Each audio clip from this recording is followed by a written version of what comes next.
Kamusta mga kasaliksik? Maniniwala ka ba kung sasabihin ko sa iyo na mayroong mga nadiskubre ang mga eksperto ng mga bagay na natabunan na ng yelo na kahit pa mukhang bago lamang ay posibleng nanggaling pa mga milyong taon na ang nakakaraan?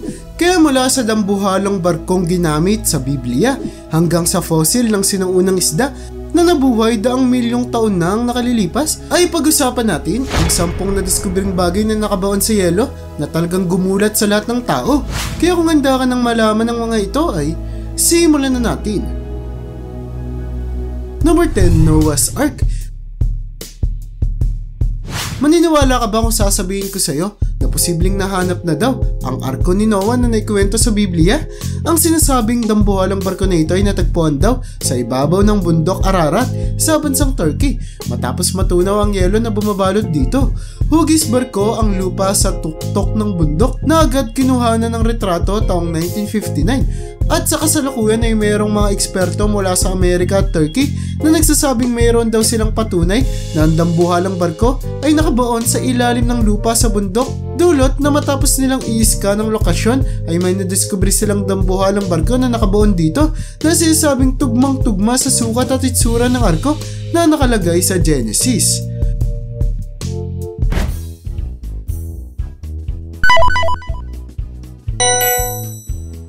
Number 9, nawawalang eroplano. Alam mo ba na ang eroplano na bumagsak sa Burmese Alps sa bansang Switzerland ay natagpuan na matapos ang 72 taon na pagkakawala nito? Ang eroplano ay bumagsak at nasira matapos itong gamitin sa pakikipaglaban noong pangalawang digmaang pandaigdig at dahil sa lamig sa lugar ay agad na natabunan ng yelo kung kaya't nahihirapang hanapin ito ng mga otoridad. Ngunit dahil sa labis na pag-init ng Europa na nagkaroon na ng heatwave ay natunaw ang yelo na nasa bundok na naging dahilan para madaling makita ng mga tao ang nalibing na eroplanong ito na kahit sira-sira na ay talagang nakamamangha pa din dahil sa kasaysayan nito. Number 8, mga bangkay ng sundalo. Ang pagkatunaw ng Italian Alps ay naging dahilan para madiskubre ng mga tao ang lokasyon na ito na ginawang kampo ng mga sundalo noong unang digmaang pandaigdig kung saan nakakalungkot isipin na madami sa kanila ang namatay at matagal nang nailibing sa lugar. Ang mga sundalo ay mga Austro-Hungarian soldiers kung saan natagpuan din sa kuweba ang kanilang mga kagamitan at pagkain. Kung saan ayon sa pag-aaral ng mga eksperto ay ang lahat ng sundalo na namatay sa lugar ay nasawi dahil sa lamig ng temperatura na umabot sa negative 40 degrees Celsius. Number 7, nagyelong fox. Sa anong tingin ay akalain mong naipit lamang ang fox o soro na ito sa loob ng yelo dahil sa buo pa nitong itsura at katawan. Ngunit matagal nang patay ang hayop habang ang kanyang katawan naman ay sobrang na-preserve dahil sa pagkabaon ng hayop sa yelo. Ang fox ay natagpuan ng isang mangangaso sa bansang Germany na nakalubog sa ilog Danube kung saan hinala niya na nalunod ang hayop hanggang sa magyelo ito ng tuluyan. Nakakalungkot man ang sinapit ng hayop ay sadyang ganito na lamang talaga ang ating kalikasan kung kaya't dapat lamang tayong mag-ingat dulot na madaming mga pagkakataon sa ating kapaligiran na posibleng kumitil ng ating buhay. Number 6, sinaunang palaso. Alam mo ba na kahit pa ang mga sinaunang tao ay marunong ng gumamit ng pana at palaso?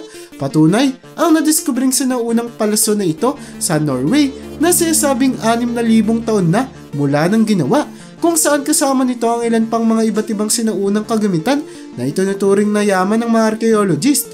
Ngunit dahil nadiskubre lamang ang mga sinaunang kagamitan at yaman na ito dulot ng labis na pag-init ng ating klima, ay sadyang nakakalungkot na patunay lamang ang pangyayari na unti-unti na nating sinisira ang ating kalikasan at papunta na tayo sa punto na sobrang iinit na ang ating planeta at mahihirapan na tayong mamuhay dito.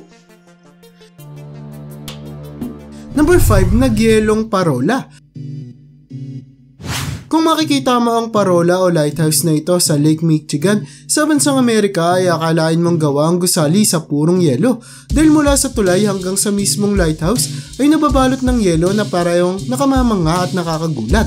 Ang ganitong pangyayari ay nagdudulot ng paghampas ng alon sa parola na agad na nagyayelo dahil sa lamig ng temperatura ng lugar kung kaya't talagang mapanganib ang pagpunta dito tuwing panahon ng taglamig. Ngunit dahil agad namang natutunaw ang mga yelo pagdating ng panahon ng tagsibol at taginit, ay hindi naman ginagawang malaking issue o problema ang insidente ng mga otoridad. Number 4. Mummified woolly mammoth. Maniniwala ka ba kung sasabihin ko sa'yo na may nag-iisang mummified na woolly mammoth sa daigdig na nadiskubreng sa sobrang ganda ng pagkakapreserve ay buo pa ang utak pati na ang ugat nito? Ang mummified woolly mammoth ay sinabing 39,000 taon na ang tanda. Ngunit dahil natabunan ng bangkay ng hayop ng yelo malapit sa Yukagir Village sa bansang Russia na naging dahilan para buong-buo pa ang utak ng hayop, kung saan posible pang mapag-aralan ng mga eksperto ang istruktura ng katawan ng hayop at kung paano sila namuhay noong unang panahon. Nang madiskubre nga ang labi ng woolly mammoth ay labis na nagulat at natuwa ang lahat ng mga eksperto dahil mula dito ay posible nilang matukoy ang karamihan sa mga impormasyon tungkol sa hayop kahit na matagal na silang naubos at namatay. Number 3. Nawawalang bangkay. Nagkaroon ng 4 na taong nagtangkang akyatin ang tuktok ng Mount Snowdon sa Canada taong 1983 kung saan sa kasamang palad ay nagkaroon ng aksidente habang umaakyat sila, kung saan nahulog ang isa nilang kasamahan na si William Holland. Dahil sa tindi ng temperatura at kalagayan ay hindi na nagawang balikan pa ng mga kasamahan ni William ang kanyang katawan. Ngunit matapos akyatin ng 2 Colombian ang bundok taong 2010 ay nadiskubre nila ang bangkay na ito na sobrang nanigas at na-preserve dahil sa lamig.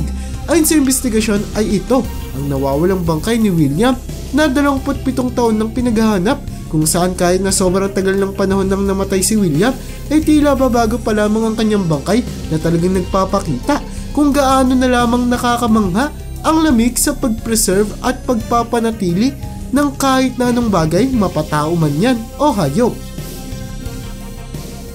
Number 2. Nag-aaway na isda. Kung makikita mo ang sinapit ng 2 isda na ito na nagyelo sa Indiana sa bansang Amerika, ay sigurado akong matatawa at mamamangha ka. Dulot na namatay ang 2 hayop at tuluyang nagyelo matapos silang mag-away, kung saan makikita na tinatangkang kainin ng malaking isda ang mas maliit na isda, ngunit tila ba hindi niya ito kinayang lunukin ng buo na naging dahilan para mabalaukan ng hayop at mamatay. Na-stuck ng sobrang tagal sa ganitong sitwasyon ng 2 patay na hayop hanggang sa tuluyan ng magyelo ang kanilang mga katawan at habang buhay na ganito na lamang ang kanilang maging sitwasyon hanggang sa matunaw ang yelo na bumabalot sa kanila. Number 1. Labi ng sinaunang isda. Napatunayan na nga natin na sobrang galing ng yelo at lamig na mag-preserve ng mga bagay, kung saan kasama sa mga na-preserve nito na talaga namang gumulat kahit pa sa mga eksperto ay mga fossil na ito na sinasabing nanggaling sa isang grupo ng mga Ichthyosaurus na isang uri ng sinaunang isda na nabuhay sa ating karagatan mula 65 hanggang 250 million years na ang nakararaan. Ang nadiskubring mga fossil na ito ng Ichthyosaurus sa bansang Chile ay talagang kompleto, kung saan mula sa mga embryo pa lamang ng sinaunang hayop hanggang sa mga matatanda ng isda ay natagpuan at nadiskubre na talaga namang nagbigay sa mga eksperto ng madaming mga sapat na mapag-aaralang bangkay ng hayop upang matukay ang madaming impormasyon tungkol dito. At yan ang bumabuo para sa listahan natin sa video na ito.